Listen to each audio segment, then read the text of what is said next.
In today's video, I'm going to teach you how to automatically number rows in Google Sheets. Whether you're dealing with a small list or a large data set, numbering your rows can help you stay organized and keep track of your information. I'm excited to guide you through this process, which will only take about 5 minutes of your time. Let's start by opening up a new or existing Google Sheet. Your first task is to decide in which column you would like to have your numbers.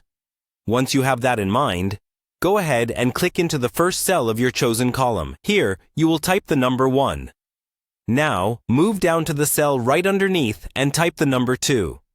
This sets up the pattern Google Sheets will follow to automatically increment the sequence. Next, you'll need to select both of these cells, our starting point cells. To do this, click on the first cell containing the number 1, hold down your mouse button, and drag it downwards to also select the cell containing the number 2. Once both cells are highlighted, you're ready for the next phase. You'll notice a small blue square at the bottom right corner of your selected cell range. This is called the fill handle. Click on this small square and while holding down the mouse button, drag it downwards over the cells you want to fill with sequential numbers. You can drag it as far as you need, depending on how many rows you wish to number. As you do this, you'll see the cells being populated with an automatically incrementing series of numbers. If you want a different approach, Google Sheets offers a formula that might be more convenient, especially for larger data sets.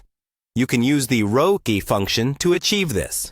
In the cell where you want your numbering to start, type in is row EA1 and press Enter. This formula dynamically retrieves the row number, making it particularly useful if you plan on moving rows around, as it automatically adjusts to reflect any changes. Now, click on the cell that contains this formula. Once again, make use of the fill handle by clicking on the small square at the corner and dragging it down through the range of cells you want to number. As you drag down, the row init function generates sequential row numbers automatically. And there you have it. Your rows are now perfectly numbered. I hope you found this tutorial helpful. Automatic numbering in Google Sheets is a simple yet powerful way to manage lists efficiently. Don't forget to like the video and subscribe for more tips and tricks for working smarter in Google Sheets. Thanks for watching and have a great day.